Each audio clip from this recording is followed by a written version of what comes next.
All right, guys, this is episode 2 of Peak Performance 40 podcast. There's a lot of P's in that. I've got a longtime friend, Mitch Kibby, with me. I first met Mitch as I'm going to say, very fast Olympic hopeful triathlete. He's managed to turn himself into now a podium contender at pro Ironman racing, so he's a very high level triathlete. Has turned himself into a coach over the last few years. But Mitch, welcome. Why don't you give us a quick intro about yourself? Thanks very much, Andrew. Mitch Kibby. I've born and bred in Melbourne, Australia, and grew up playing Aussie rules football and cricket. And when I finished school, I took a year off. I moved to Queensland, and that took me away from the circles that I grew up in. And I experienced triathlon for the first time. I was sitting on my balcony eating some Weet Bix, and the Noosa Tri came past my bedroom, and just was absolutely blown away by the amount of competitors there, and just the fact that there was triathlon competition at an amateur level. And I actually got talking to a guy in the car park after, and he was telling me how many triathlons were on.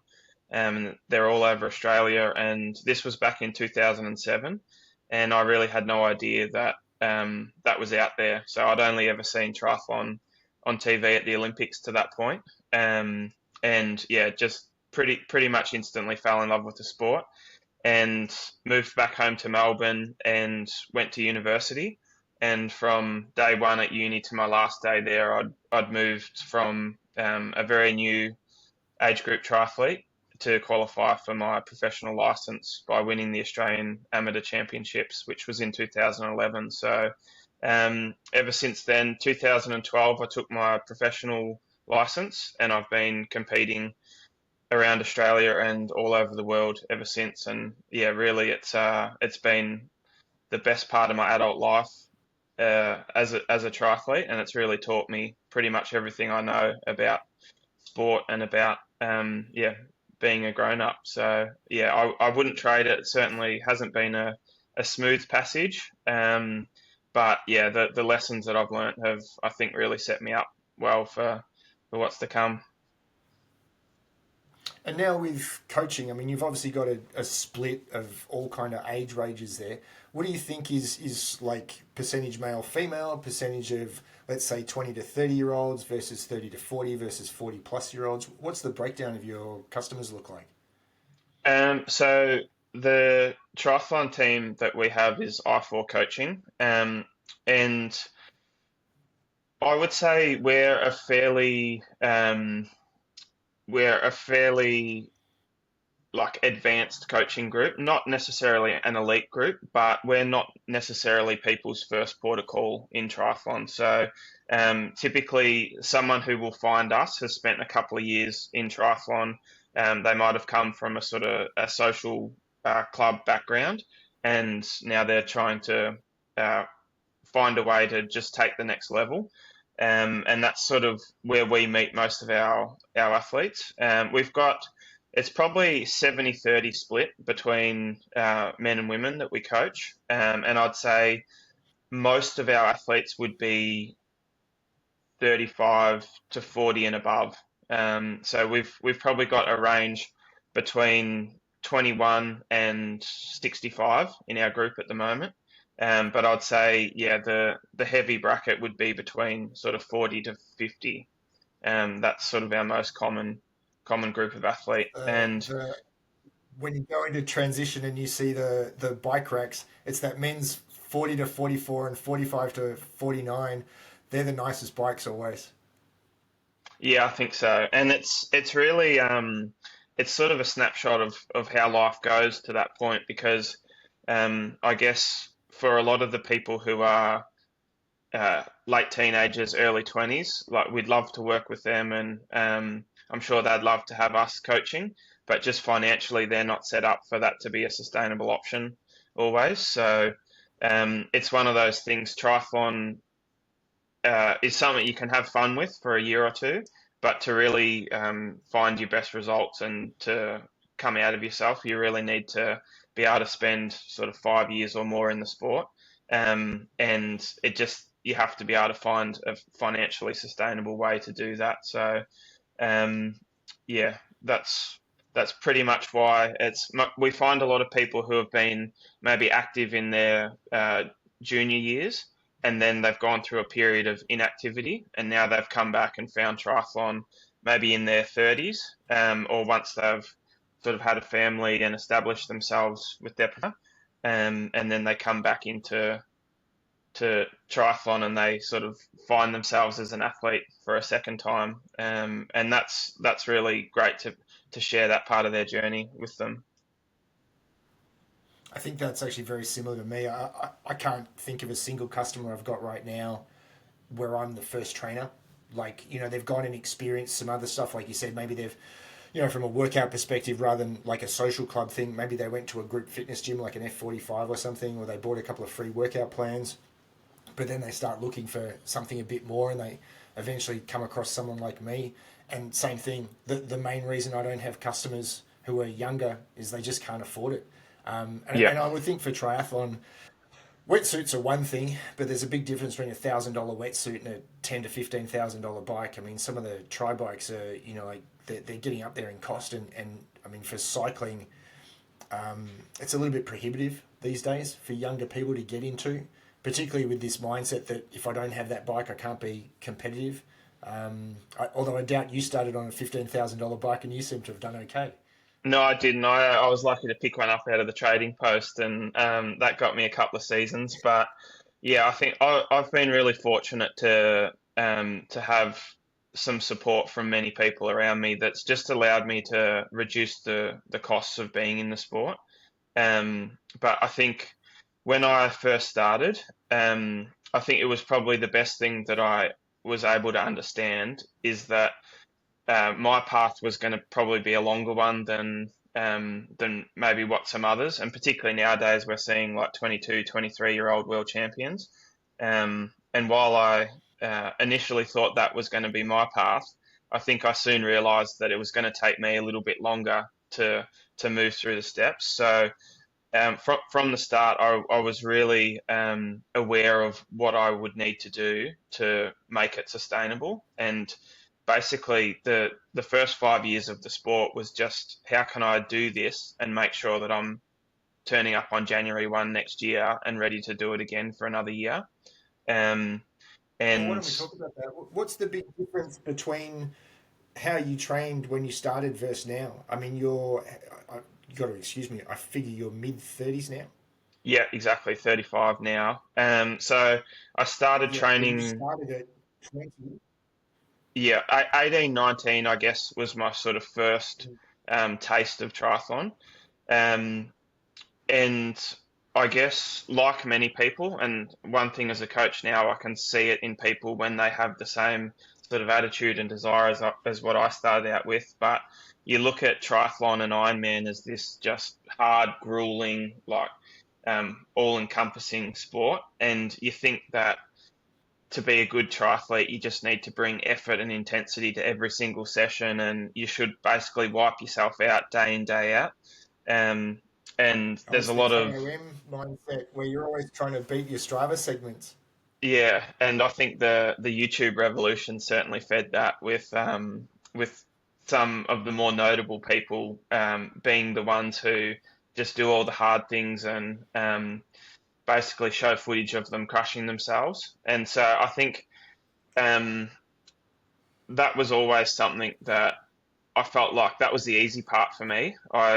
I had a good work ethic, and I knew what going fast and going hard felt like, and I think I probably learnt that at school cross country when I was a kid. I was pretty raw turning up to those events, but I just knew that if I was willing to endure for 10 or 15 minutes, I could probably get to the finish line just as quick as anyone else. So I think I always had that in me, that ability to hurt for a period of time, and really you can sort of you love and you can crave that period where you're just really going in for it.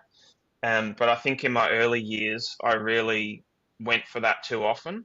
And um, yeah, if I hadn't finished the day and felt like I'd given my all or depleted the fuel tank, that my motivation was dropping or I just hadn't done myself justice.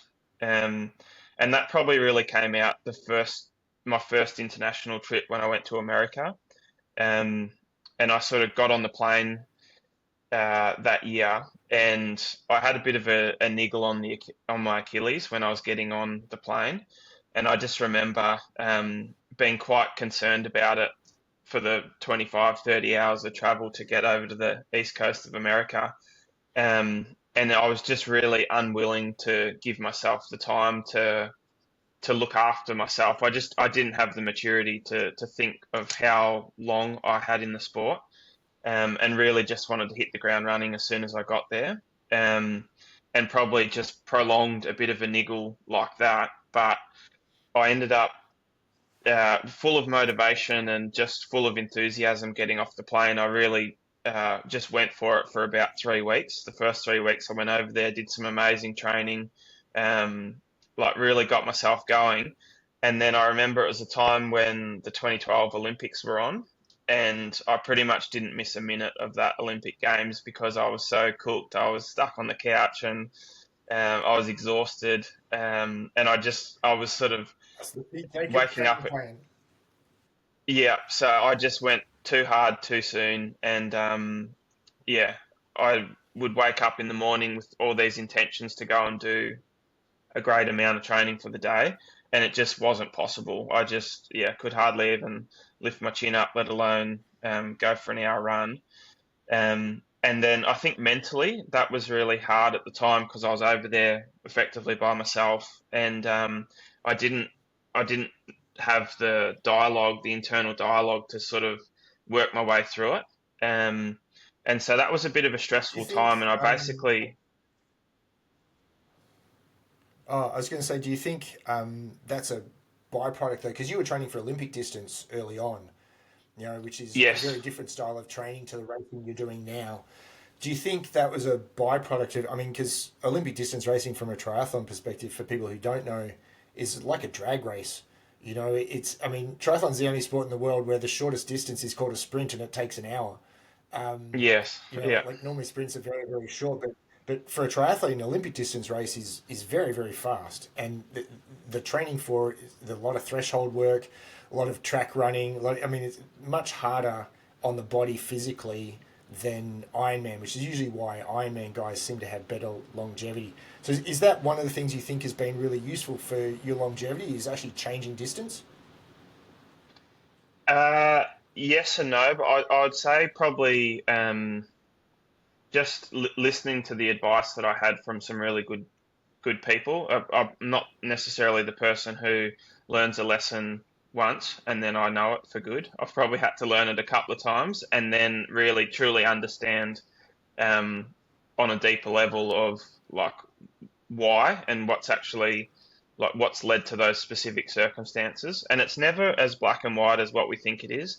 Um, like fatigue or a niggle or an injury or something will present in so many different ways, and you can always think that, oh no, this isn't like the last time because it's a bit different here. But 2 weeks later, you'll realize that, yeah, time off is still the It's the same same as it thing. was last time. Yeah. So yeah, I Do you think think recognizing the lifestyle stuff has made a big difference? So, like, are you more conscious of what you're doing outside of training now to make it work better? yeah, definitely. Like I think again in my early 20s, I was able to burn the candle at both ends and still turn up for training and just train hard. So you could sort of push through it, and you wouldn't realize until it was too late that it had been too much. And now I'm very much aware of what my limits are. And I know that I've always got a couple of long days up my sleeve, which I think is really handy as an Ironman athlete to know that um, you can actually embrace those really long, hard days. But I know in myself that they need to be few and far between because there's a price to pay on the back of them. And you end up just missing too much time if the price that you pay is too big. So there's no point doing 8 hours of training on one day if you're going to have 3 days off after it. So yeah, four Or days of even, I four mean, hours looks I a see whole lot people, better. I see people criticizing Ironman athletes. The year I did it in Melbourne, the swim was pretty rough. Like they shortened the swim. But I remember watching the male pros head out first, and there were two guys who took like 3 strokes and just stood up and walked back in, and they realized they Mm, obviously weren't such strong swimmers, and there was no way they were going to get out with the lead guys, and they didn't want to waste 8 hours of effort in a race they knew they weren't going to win money in, and it was better to head to another race where they had a better chance of being on the podium. So, I mean, and people will criticize them for it, but like you said, you've only got so many bullets per year that you can shoot, right? And as we get older, it's probably smaller and smaller, unfortunately, each year. I try to tell my customers one, maybe two real events a year, and ideally separated as much as possible. We can have some B races leading up to it, but you can, if you want to run marathons, 2 a year, and we're going to separate them by as much as possible because there's no point going and doing a marathon and feeling shitty about the result afterwards. Your hobby is supposed to make you feel better, and all it did was made you feel worse because you put in a subpar performance because you were cooked from the one you did only a month ago. yeah, yeah, and I think that's another tricky thing is being okay with where you're currently at. And I think it's very difficult for people to turn up to a race and feel like they're not going to give their 100%. And I think there's a subtle difference between not trying and getting the most out of what you have at that time. And if you're able to accept Yeah, that, and like some of the best people that I've trained with and some of the most successful triathletes are the ones who can accept a bad day and move on quickly. Whereas yeah, the alternative is to really kick stones for a couple of weeks and really let it consume you. And again, that was certainly a trap that I had when I was starting out. I just felt that if I put out a performance I wasn't proud of, I'd be filthy at myself. And um, Do, yeah, do you feel like really, um, people get their head wrapped around a certain number? Like they go, well, I'm a 4:45 half Ironman, or I'm a 9:20 Ironman, and if a result is different to that, like it's slower, then somehow it's like they've shamed themselves or something without taking like keeping in perspective that performance is obviously a moving target. Like we're not robots. We don't behave on a yeah, spreadsheet, like where you can see perfect progression and PRs given how training has gone. And I always joke, and this is a good time of year because we're filming this just before the Olympics. But when you look through the Olympic finals at how many athletes actually PR, there's not many. Most actually yeah, often put in season worst performances, despite their training having been fantastic leading up to it. And it shows you how multifactorial performance is. And it's always for me, because, like I'm dealing with guys in the second half of their life, performance is obviously going to naturally decline as we get older. And I have this thing where your hobby's supposed to make your life better, it's supposed to make you happy. And if you're going to judge yeah, yourself solely based on your performance, like you said, there's a difference between trying hard and putting in a slightly slower performance versus giving up. That's two different things completely, right? yes, yeah, But absolutely. if you put in a good effort on the day, you can feel good about that result, regardless of what the time is or how much weight was on the bar or whatever. Whereas I feel like people judge themselves solely against this time standard. You can be pretty upset at 60 when you're not as fast as you were at 40, if that's your only criteria for self esteem. Yeah, and I think there's a lot in that, and even just the way that you mentally approach the race day in itself. If you're at a point on race day where you feel like you need to give up, um, there's a lot of value in tracing back a couple of steps and figuring out why you're that mentally low, emotionally low on race day. When, like I think one of the things that I've learned is physically we can always, provided we've got a full fuel tank and our body's healthy, we can always give a certain amount of effort. And the difference is what they always say, it's the differences between the years. But I think a lot of what that looks like is how capable are you to go to those places that you really want to go to on the day.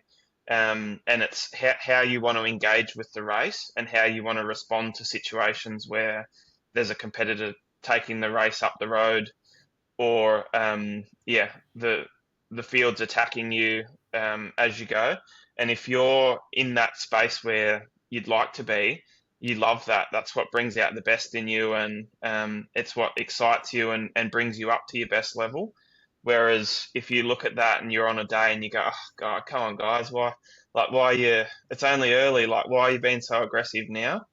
and then you end up slipping off the back, and then like looking around and spending the next 3 hours in a real negative space.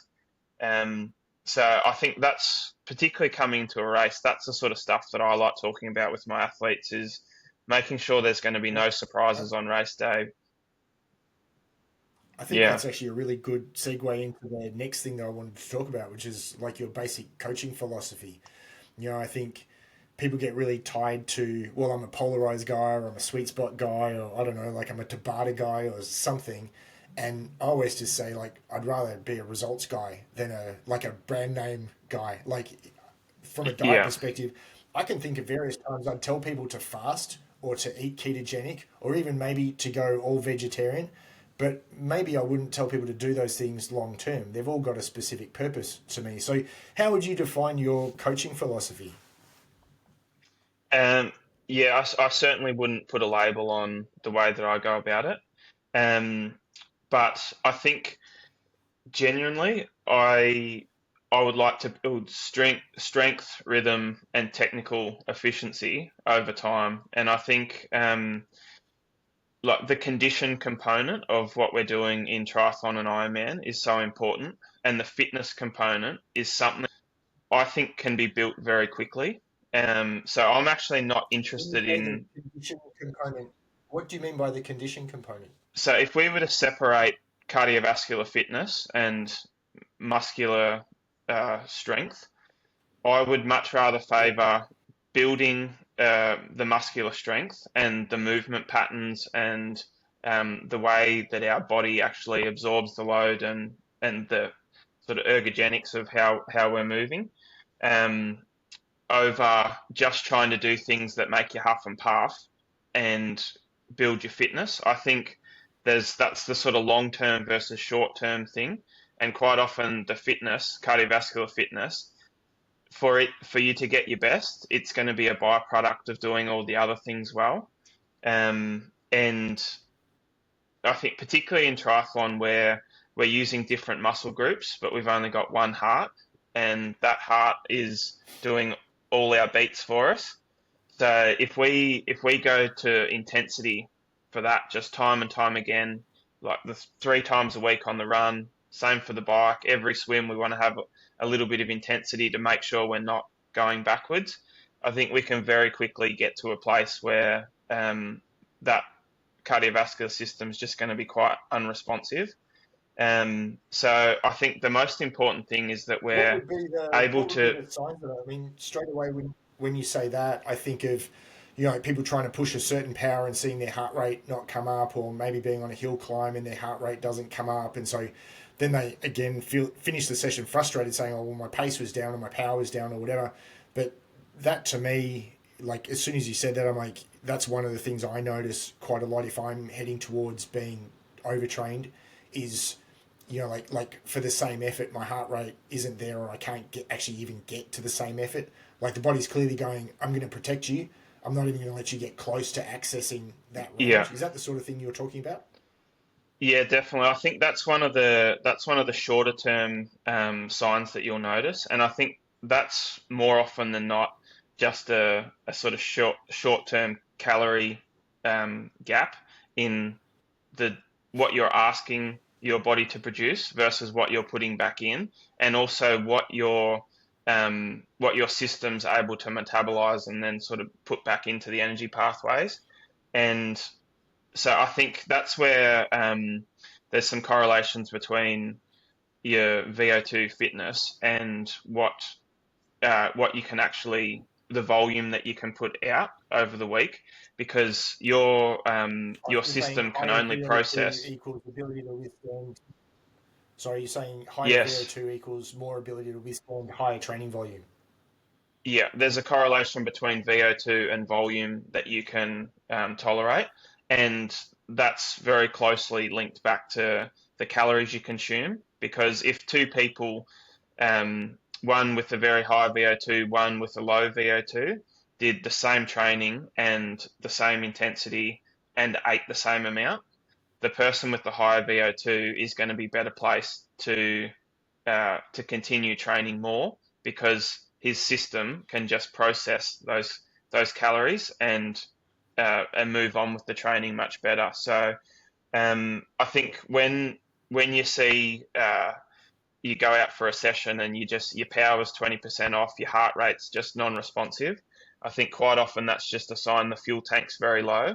And also the heart's just tired. It's tired. It's saying not today. I don't want to come up and I'm not playing today.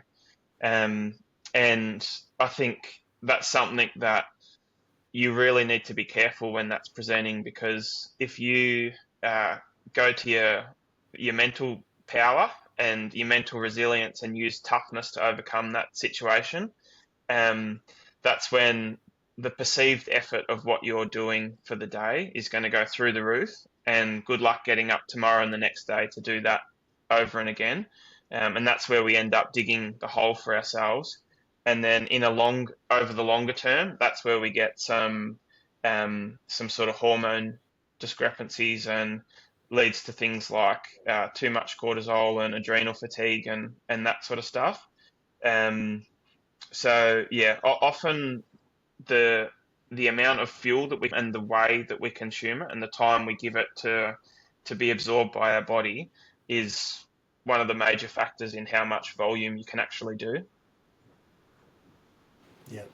You touched on VO2 there, and we spoke before we started. VO2 is obviously a huge subject in longevity circles right now. Um, I've even seen studies saying that it's 4 times better as a predictor of mortality than your smoking background or blood pressure, things like that. So you've obviously, I mean, endurance sport in general, this is one of the key markers along with lactate threshold that we care about. Uh, what is some of the stuff you've seen? Because there's a lot of different protocols out there. I've got to say, I feel like a lot of them don't work as advertised at all. I can name a bunch of things that I've tried that I've seen no result from, and really very small number of things I have seen a good result from. What are some of the ways you use to bring that number up in customers?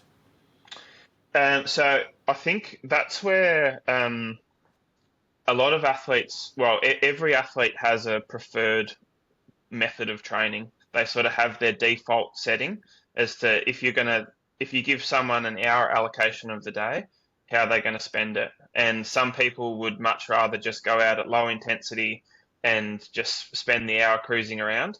Others would much rather uh, do a session like 5 lots of 100 in the pool and take 5 minutes rest and really go hard, but then take lots of rest, and they'll stand there talking on the wall. And swimming's actually a really good way I think the big problem with swimming is you get a bunch of people who'll do the 500s, cruise them, and take the 5 minute rest, is what I see a lot of swimmers doing. yeah, that's right. Swimming's a really good way to see what your default setting is. But Yeah. yeah, I think it's important to understand what the person's profile is for when they're doing something like that. Because someone who doesn't have a great glycolytic power, so ability to produce energy fast, which is like the sort of speed power that we know, they don't typically enjoy doing those sessions that require that.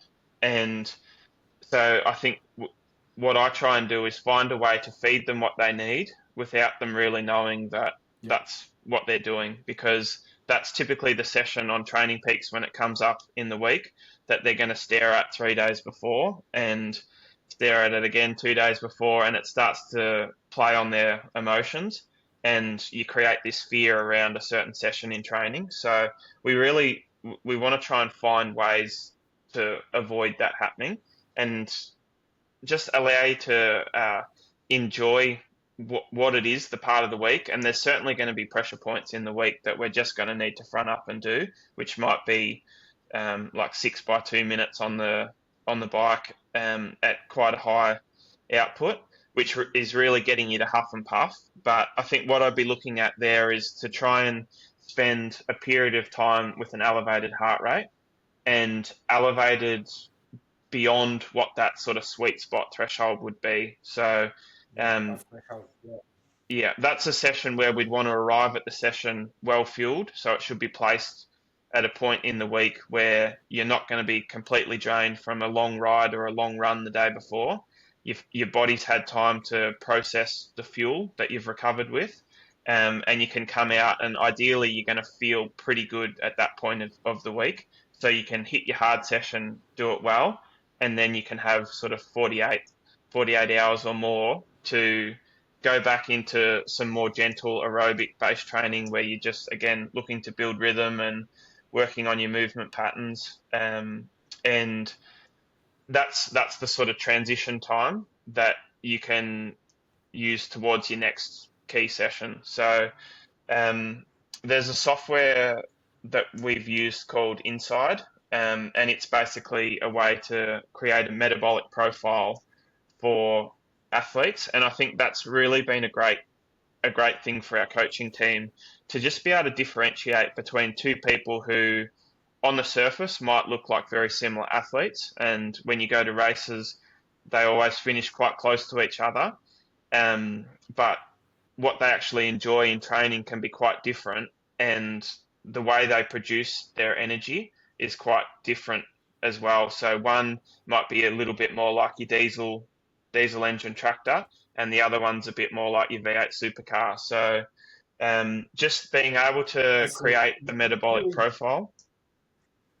that's some actual high level coaching right there. I mean, people don't understand often. Coaching is not just about numbers, like a race time, for instance. I mean, and I can think of two customers I have who they row at very similar paces. Like if you look at their 2K rowing time, they're within seconds of one another. One guy's 6'4" and about 100 kilo, and the other guy's more like about 5'10" and about 90 kilo. Huge difference in size. The shorter guy is actually exceptionally strong. So he makes his 2K row basically by being ridiculously strong. The 6'4" guy is what I'd call normal sort of strength, but he makes his time by being really fit and long. And so like, every Yeah, stroke is it's about 1.5 strokes for the other guy. So two very different guys, but to make them row fast requires two very different kinds of training. So um, yeah, that's some definitely. very high level coaching you're talking about is being able And to discern between two people running at the same pace, but realizing they're creating it entirely differently. yeah, and then I think a way that we can recognize that playing out in practical terms is uh, one of them might be 10 minutes early to training the next day, and the other might be 10 minutes late. And it's not because their motivation's different, it's just the toll that it's taken on one of them is significantly higher than what it's taken on the other. And yeah, these things we just need to be able to account for that and understand why. Because if we don't identify that, then the person who produced the equal effort, but really sort of damaged their top end system, they're gonna have some emotional struggle trying to recover from that.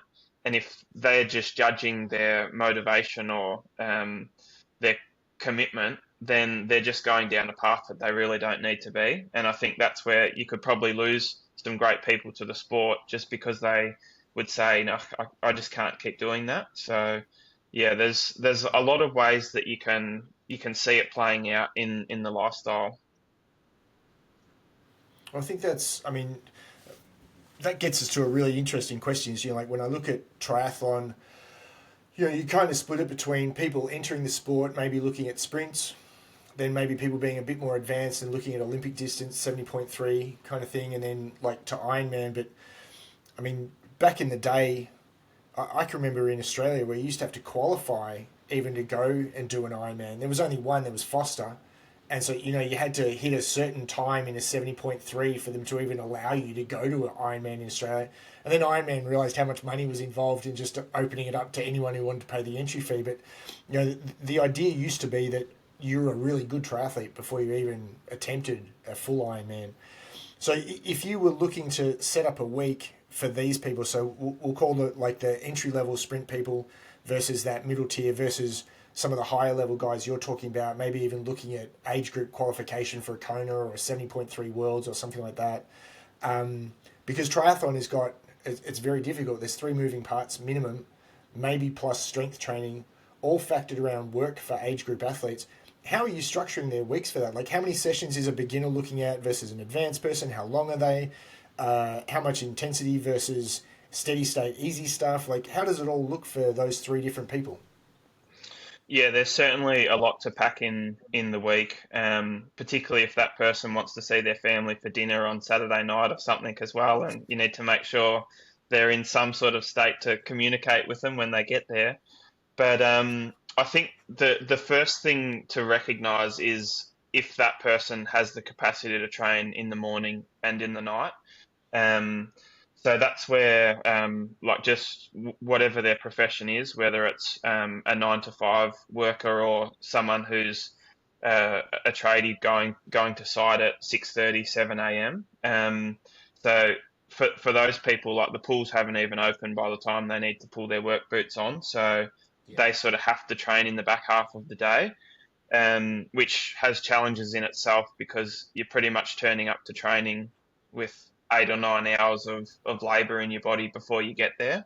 Right. Um, And if you are trying to do the two sessions like that, like say you're going to do a run and then jump into a swim session, two sessions back to back is very different to two sessions separated by 8 to 10 hours of yeah, recovery time in between. Even if you're not an office person sitting down once you get to work, that's much easier to get over than two sessions back to back. Two sessions back to back is really hard to recover from day to day. yeah, definitely, and that's where, like we spoke about before, that's where the fueling component is really important too, because you really just can't afford at any point to go food flat in across the week because that's almost like a 48-hour penalty. If you go food flat, you've got 48-hour penalty, and you hope that that's all it is. Um, but yeah, I think the most 48 typical, hours, do not go to training, go back to bed. yeah, that's it. Yeah. Um, but yeah, I think the most typical way to set up the week would be to look at having a swim on maybe a Monday, Wednesday, and Friday morning.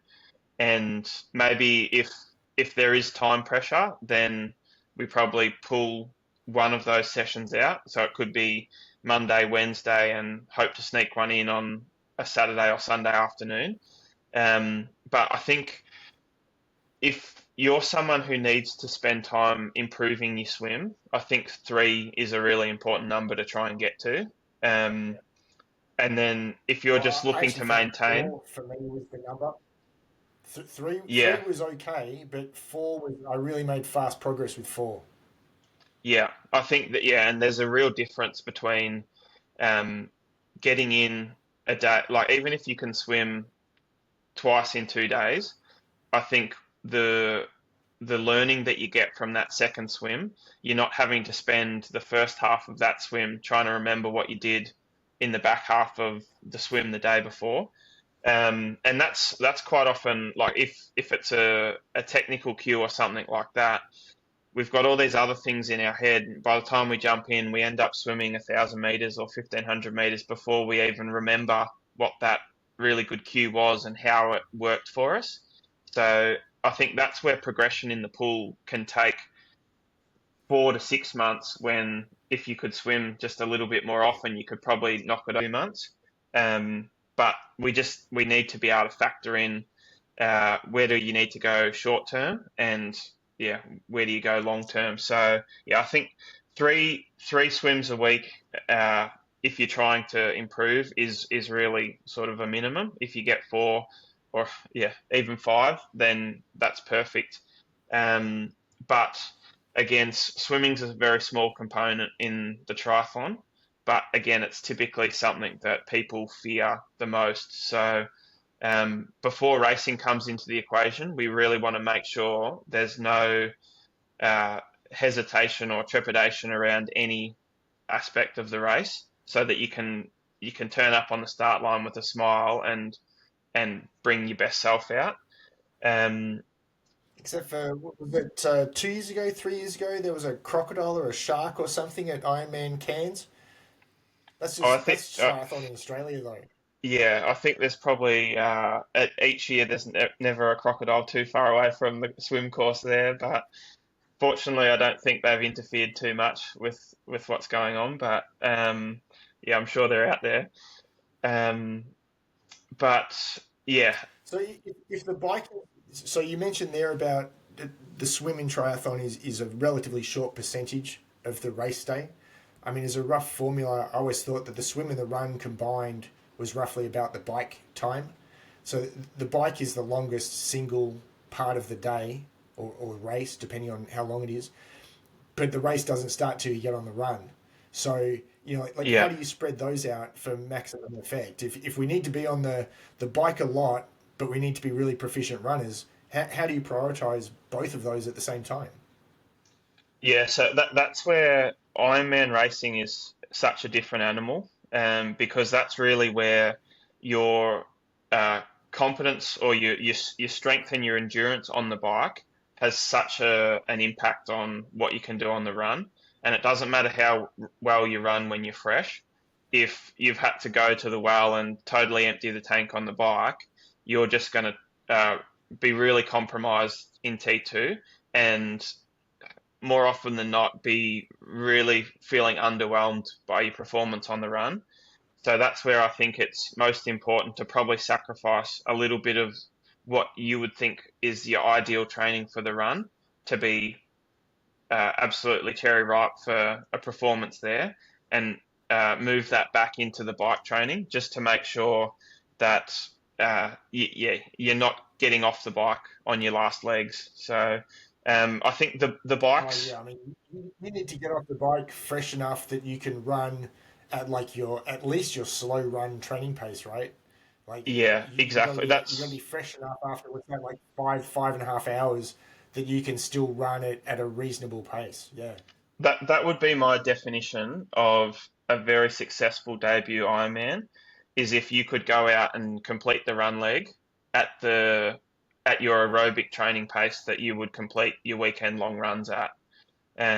So Yeah. Ironman pace for the run doesn't really probably even come into the equation until you've done at least two or three Ironmans, um, and and figured out how to manage your nutrition and just how to cope with the demands of the day. Because one of the great bits of advice that I got before my I mean, before go my on. first Ironman, my physio and again another long time friend Louise Davern, she said to me, "You'll feel like your legs have been hit with sledgehammers and that you can't keep going, but you can." So I think that's just something that uh, if it was a training run and you felt how you did in an Ironman race, you'd probably stop because you'd think that something's not right. But what you find when you get out there on the run course, your legs can just keep pounding that pavement and they'll find a way. So even that in itself is something that takes the surprise element out of the day. And it's like, well, yeah, my legs are dinted. They don't have the same pace and the same responsiveness, but they can keep absorbing this. So yeah, I think something that's an important surprising part. for people who haven't done a long triathlon is that you get off the bike, and if you're not careful, those first few kilometers you are running way too fast. And you might look down and go, Yeah, "Well, I feel fine." You're just so happy to be off the bike that you're flying along, and if you're not careful, I can remember Ironman Melbourne. I was running like 5.5 minute k pace for the first 2 kilometers, constantly freaking out, looking down at my watch at how fast I was running, going, I know I can't run 40 kilometers at this pace, and trying to get myself to slow down. So then had to resort to like walking the aid stations to like detune my body a little bit because I was just so excited to be on the run and heading for home. And that course was iconic, right? Because it's a point to point run. It's not an out and back or anything. So, every step you're getting closer to the finish. But there's so many people running fast at the start and then they're all walking in 10 kilometers time, right? yeah, absolutely. Yeah, and it's one of those things that unfortunately it's just a little bit too hard uh, to endure with willpower and get yourself to the finish line on that. It's yeah, you need to have And something no amount of food is physiologically. fixing that either. Yeah, yeah. Which yeah, I think really like mental toughness. It's one of the last things that you want to be able to draw on. Certainly not the first thing. So I think yeah, going back to in the intro where um, yeah, always just want to hit it with energy and intensity and enthusiasm. That's really the stuff that you just need to save for those dark corners of the day when you get there and to actually have something left. But your training intensity and your training paces as a whole, they should they should be well and truly um, below that threshold of um, mental toughness requirement. So Yeah, yeah, that's yeah. save that for If when you you're, need it. I can remember leading up to Ironman, there were rides where I was literally rolling out the gate, hoping to get hit by a car. I was just so fed up with training, and like so fatigued, obviously, and didn't help that because I owned my gym at the time, so I would run class in the morning. So there goes my early training session. So now I'm training at 9 or 10 o'clock in the morning, and then I've got to train again before I head back to the gym. So really only 2 3 hours between training sessions. So like when I was saying, it's very difficult to recover from back to back training sessions. I know because I was doing it, and Yeah, from about 6 weeks out, before you start, you're in your peak fatigue, high volume weeks, haven't started tapering yet. And I can remember times ago, like, I just want it all to be over. I don't want to quit because that's not me. But if someone else could make me quit, like hit me with a car or something, and I don't know, bend my bike, or I don't know, something small like break my hand or my foot or something, so I couldn't swim or run, or well, that's not my fault now. But I think people don't realize how tough those parts of training are. Like the toughness required even to get out of bed in the middle of Melbourne winter, perhaps, and head to the pool and swim when it's in single digits, and it's going to be cold when you get there, and it's going to be wet, and it's raining, and the whole thing's uninviting.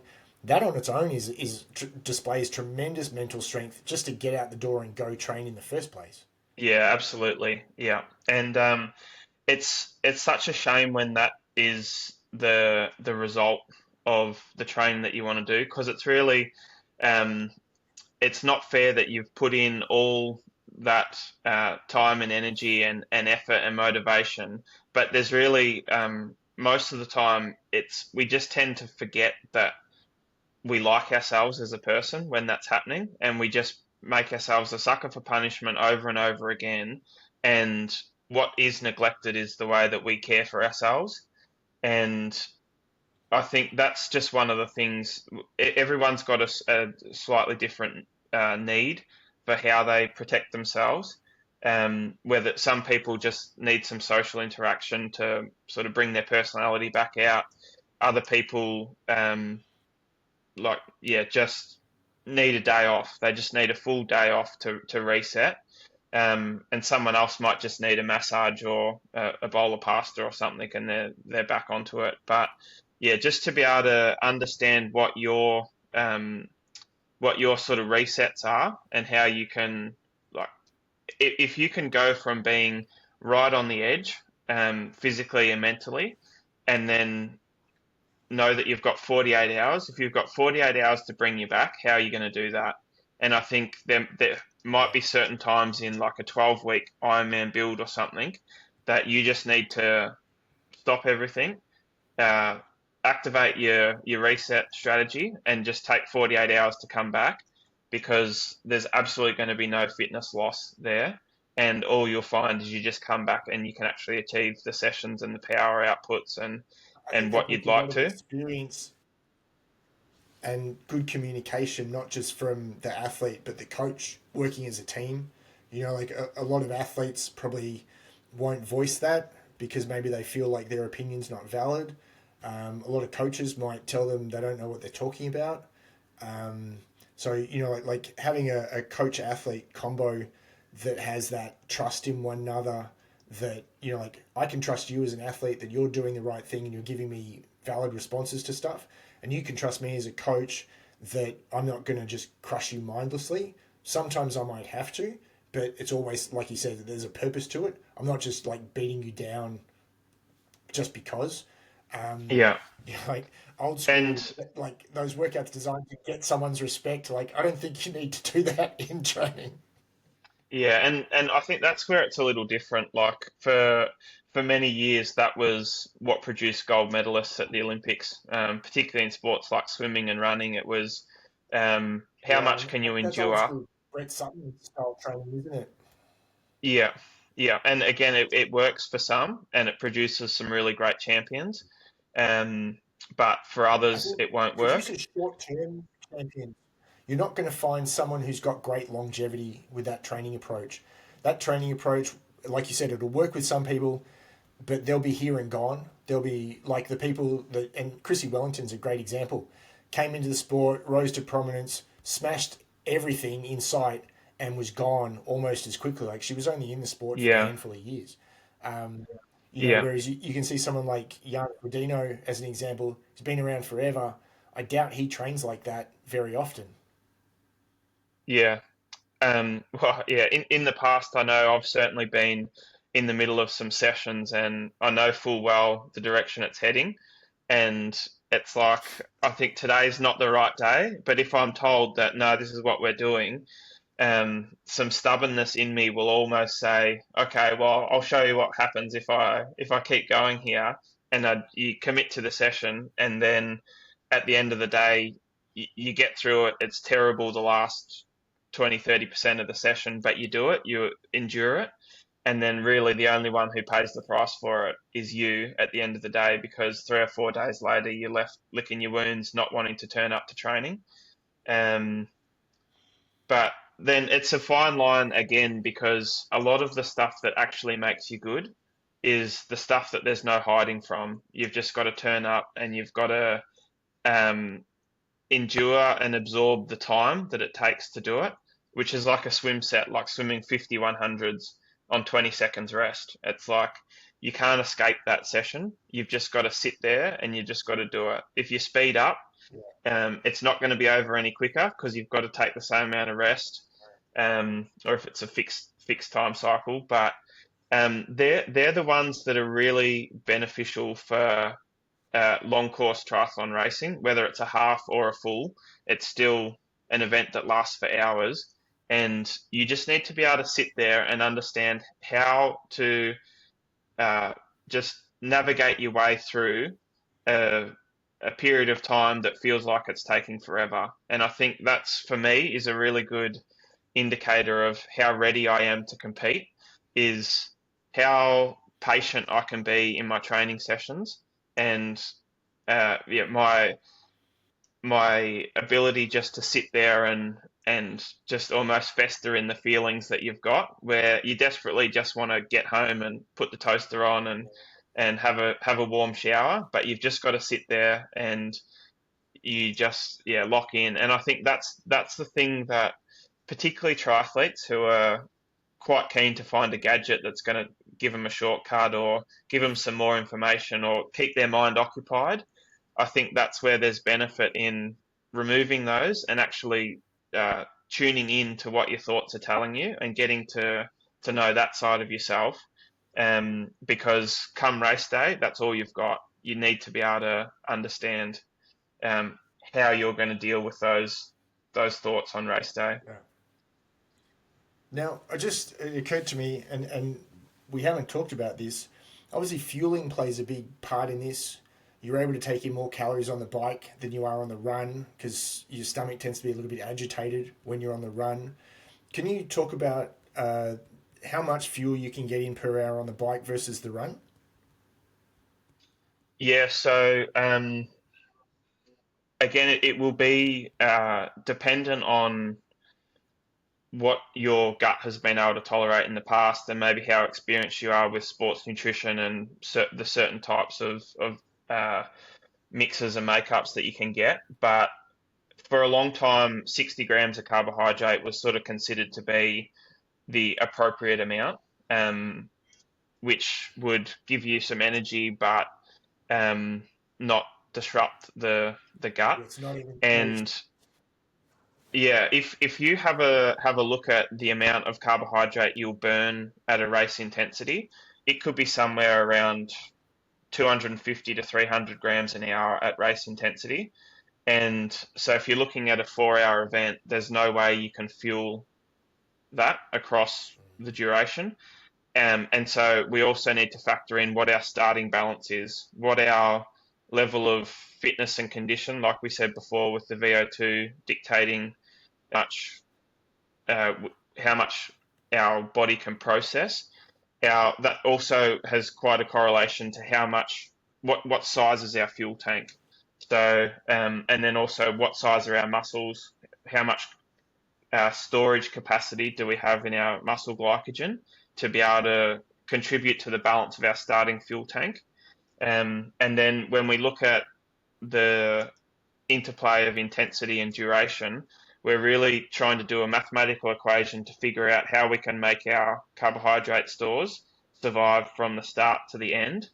And that's where, yes, on the bike, definitely better opportunity to take in more fuel because relative the heart rate's that little bit lower. It might sit sort of 5 to 10% lower than what it would on the run, and also the fact that our stomach sits a bit stiller when it's on a bike seat versus bouncing up and down on the run. So um, the more accepted carbohydrate ingestion number might be between 60 to 90 grams now, but there's certainly examples of people taking in much more than that. Almost, I think I've even on race day I've been up to 170 grams an hour on the bike in a Oh 70.3, wow! and had Is that no. right at the start of the bike week? That would be as an average across the bike. So yeah, that's Oh 340 wow! grams of carbohydrates in a 2 hour bike ride. Um, And then I'm so guessing none on the run, pretty much. no, I'd still keep going on the run, but would you Okay. you'd get a lot less than that. So that was something that I've trialed just to see because I was quite often getting to the point where with 30 minutes to go in the race, that's where the intersect would be with carbohydrates left versus zero carbohydrates. So um, the thought was, okay, well, if I can keep my same intensity and just learn to tolerate more ingestion, what does that do? And I think without being in a laboratory and actually understanding how much of that was absorbed by the muscles, it got me to the finish line with a clearer feeling, and the performance was better doing that. But So less slow down in the back half of the run, like you're able to hold your pace better like that, obviously. yeah, for me, I was able to sort of hit the line strong that day. But then there's other elements that come into play, like the heat and the conditions of the day. And the hotter it is, the more risk there is of having such a high fuel strategy, because you're also needing to pile in things like sodium that's gonna challenge that Right. your And the system to be blood able flow to needed take it for in. absorption, I mean, your blood flow's got to go to the skin surface to cool you as well. So, you've got less ability to absorb food in hot conditions than in cooler conditions. I mean, Rob De Castella always told me he had advocated for years that the marathon should be a winter Olympic event because then you wouldn't always see little 55 kilo Kenyans when you'd actually see like a more representative spread of people winning. But he said that was one Yeah, of the big things is not only do they deal with the heat better, but they can actually absorb fuel better because they're not using so much blood to go to the skin surface to cool themselves down. yeah, yeah. Um, so yeah, I think that's something that uh, it's really important if you're going to do a long distance event to understand what your limiters are, and really we want to get to a point where you're having no GI upset or no, you don't want to feel like your fuel that you're taking in is going to come out either end as a result. So um, you need It's to be able to almost a protect good your first stomach. timer So goal for an Ironman, isn't it? If you have it as one of your first time goals, I mean, finish is obviously the very first time goal, but if you can get through your event and not bonk, but not throw up as well, that's probably a pretty good first yeah, time out, to be you, honest. Because you look good in those your two finish things are tight. photos. I mean, Yeah, God, well, I mean, it's people who are trying to qualify for Kona on the first time. I mean, those people obviously exist, but like you said, it's probably gonna take some experience. Your legs got to and harden up yeah. so you can get off the bike and run, and you need to learn how to eat. Like, there's so many small things that go into a good day out, really, aren't there? Yeah, and that's also relative for the intensity that you're planning to race at. So, the number that I mentioned before, that's me trying to race at Yeah, 90% that's of my competing, not of my completing. threshold. where I am burning sort of 250 to 300 grams. But if you're going to your first event, you may well be sort of down towards 65 or 70% of what your threshold is, and there's a much different carbohydrate demand on that. So I think I would always preference that an athlete's consuming some carbohydrate, because I feel like that's the path to your best performance. But yeah, there's a much higher fat contribution to your energy when the intensity is lower. So yeah, I think Yeah. if you could get to a place where you're around the 60 grams, you're probably you're going to be able to manage or work around that. Yeah. Now, moving away from straight training, let's talk the opposite of training, which I guess is injury. I mean, in my head, I'm like, oh, probably plantar fasciitis, Achilles, calf are the most common. Yeah, I would actually say, ironically, which is what brought us together, but that ITB friction syndrome, the ITB. knee issues, is probably the most common injury uh, in triathletes. And I think for many people, it's like almost an initiation into the sport. Is if you're going to come in and do X amount of intensity and volume, that at some point you're probably going to find where your knees just no longer want to deal with that rubbing and that irritation. And unless you start to learn how to switch your glutes on and have them come to the party, you're going to run into some issues with your knee. So um, I think I was really fortunate to have your help getting through that injury when I had it, and that was back in 2013. And it really taught me how to look at the body as a whole when dealing with an injury, rather than just looking at one point that's sore and saying, Yeah, how do lifting the I make knee, that one absolutely. spot change? So I think that for me, that really taught me about the whole body and how to move these little niggles up and down the body, and how to allocate an exercise that's appropriate to, or some strength training that's appropriate to um, improving the way that your body's moving and that your muscles are engaging. Um, yeah, I'd say definitely the knee's an interesting one, which allows you to look at just exactly the recruitment patterns that you've got, and how to actually bring out the best sequencing of muscle firing. Um, and that's also, there's benefit there in how you're actually performing as well, because if you learn to switch those on, you're going to access more power. Um, but then also we see other things like shoulder issues, which are a result of poor posture or time on the bike.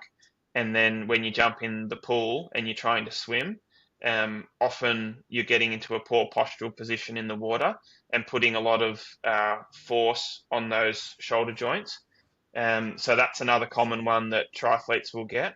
And then, particularly as we talk I think about aging athletes, the issue of the issue of posture. I mean, people don't realize it, but this chunk here from ribs to shoulders, the thoracic spine plays such a big part in your shoulder mobility. And so, if I'm here with my poor posture because I've been on my time trial bike so long, and now I'm trying to reach in the pool, I'll be smashing myself into impingement over and over and over. And actually, the fix for it isn't to try to do some mobility for the joint here, it's to do some mobility for all these joints here in my thoracic spine and get me back to a good posture. And now all of a sudden, this is easy. This is really yeah, difficult. Hold on, put my arm where it should be. When I'm like this, yeah, it's really tough to. I mean, if you imagine, if the water's here, and here's my normal posture, well, I can't even get my arm in the water properly. I have to yeah. get straight to even be able to reach in, like over the water and then into the water. So it's no surprise that swimming causes shoulder problems in people who spent a lot of time hunched over on their TT bikes, right? Yeah, absolutely. And that, just as you showed there, that's a real limiting factor in the actual swim stroke itself. So if you're missing out on that that end range at the top, that's almost like immediately a 2 to 3 second per 100 meter penalty that um, it's Yeah. costing you in actually connecting with the water out the front. So it's impacting your balance and then just how you move into your catch and pull. So yeah, it's just so important to connect all those bits together. But then yeah, of course, And so, like are calf you injuries. advocating strength? Are you advocating strength training for all your guys as well? Do they have dedicated strength sessions, or is this one of those things that I find often for age group triathletes, they tend to try to let go of like the assistance stuff and just be focused on the sport without realizing that the assistance stuff is actually going to like give them more longevity, but give them more success as well. It's just not obvious when you first look at it. Yeah, so I think most of our guys have some formal strength in their training. Um, Probably again, we need to figure out how we deliver that strength because um, to get to the gym 3 times a week and spend 60 minutes in there is going to be tough if we're trying to pile in 8 to 12 triathlon based sessions. Yeah. But I think if you can hit one gym session a week and then um, fill it in with some other like activation work. So every session, I give an allocation of sort of 5 to 10 minutes to do some activation or just something to improve the way that you're moving or Oh, so your that balance. goes in the warm up. Yeah, as a warm up. So if you're at home before you go for a run, having a 5 or 10 minute allocation, just laying on the floor and doing some clams or lateral leg lifts, or even if it's just putting a trigger point ball in the glutes, or doing a little bit of plank or just some sort of movement before you go out and start hitting the pavement. I think that's an allocation that I always give. So if it's a 60-minute session, you really need 70 minutes to get through it. Um, because yeah, we want to put that in. But then if you can be in the gym once a week, sometimes depending on who they are, you might get there twice. For me personally, my best weeks see me in the gym twice, and I'll probably have a 40 to 50 minute session. And nowadays I keep it fairly simple. I hit a lot of the same exercises, and it's a fairly general strength program that touches all the bits from my toes to my fingers above my head. Um, and that's not only from just a body management perspective, but also, yeah, from a performance perspective. For me, uh, doing the sort of strength and repetition that I'll do in the gym, it actually washes away a little bit of the glycolytic power that I'll have, which naturally I have access to a bit of that, which is great when you're doing the shorter races, but it's a bit of a threat when it comes to Ironman distance racing because if I'm too glycolytic in the first hour of the bike, then I'm tapping into my fuel stores far too easily. So I'd actually rather suppress a little bit of that glycolytic power, and I can do that by doing things like squats in the gym where I don't necessarily put heaps of weight on, but I'll just sort of load up the legs, try and put a little bit of a dint in, and then if I'm going out and doing a longer ride the next day, it's taking away that good feeling that I have, but it's just enough for me to still get through the session well and actually probably train a bit more of the more appropriate, more specific um, Well, and I energy think systems and the idea for triathlon that you're going to always train fresh, like people in like mainstream fitness, they're so worried about overtraining and is this too many sessions? And if they did a few seasons of triathlon, they'd realize how much they can actually train and how much they can train when they're tired. One of the big conversations I always have with new clients is they're like, oh, my legs are a bit sore and you've got me running today. And like, if the zombie apocalypse comes tomorrow, like you're not going to be perfectly refreshed when you got to run away. Like, you know, it's a good skill to learn that even when you're tired, you can still put in like a pretty high effort. And I've had customers who I can think of many times they've come into the gym and gone, oh, I'm tired because of X, Y, Z, and then put in a PR performance. You know, like, again, showing how much of performance is the 6 inches between their ears and not, their waist size or their six pack or how big their biceps are or whatever. It's so much of it for most people is here. Not it's not a physical bottleneck at all. Yeah, yeah. Um, and yeah, so that's again where you can use the structure of your week to get probably the best of both worlds. You wouldn't always want to run or train tired and depleted because that can lead to sort of some poor movement patterns and um, like just your neural pathways, they can be sort of damaged there. And that's like using cadence on the bike is such a fantastic training method in itself, just to be able to try and, well, it's really, it's a check-in for how prepared and how ready your body is to absorb more work, is if you can ride at 90 or 95 RPM versus if you're like stuck at 80 or 85, it's a sign that the neural pathways are a bit fatigued and you're not ready to give your best power or your best output. And so if you're That's really interesting. Have you seen the tap test? Do you know what that is? no, no. So you can Google this online. So there are tests you can find online. It's just hitting the space bar on your computer. Oh yeah. And so if you do it over a number of days, it's like resting heart rate. You'll get like a rough number of what you should be doing. But what it's showing you is your neural firing, right? So if I wake up one day and I do the tap test and I'm 20% down on where I normally am, ooh, that's not a day where I should be hitting any speed and power work. Like my brain's already shown me that it's no good for that. And no different than using resting heart rate in that sense. Resting heart rate showing my cardiac system's under stress, right? When it's out of whack first thing in the morning or we don't have access to it during training. But now here I am testing out my nervous system. It's exactly what you're talking about with using cadence on the bike. That's a Yeah, really cool trick. that's fascinating. That's the perfect test. The perfect test to tell you what you're going to be in for the day, really. So, yeah, give it a go. I might need a new space bar. Yeah. Yeah. I mean, when I've done it in the past, that's the thing I'm always conscious of is I don't really want to destroy my computer. Yeah, but you can just feel even like I just as you were telling me that I could on the tired days I could feel like almost a lactic sensation coming up through your wrist as you're just being slowed down, and that's a sign that Yeah. the aerobic system is damaged as well. Like it's not willing to support more effort. So yeah, for me that would be all right. Let's take 24 hours and let's make sure you eat up, refuel, and it's always difficult to accept because when you do a good week of training, you want the next week to look exactly the same. But the reality is, it doesn't have to, and it probably shouldn't. So, yeah, Yeah. having Well, some yeah. freedom and flexibility in there to just actually um, train to how your body's going rather than to what your head wants to be able to tell people you've done. Yeah. It's not all about what you're showing people on Strava, is it? No, no.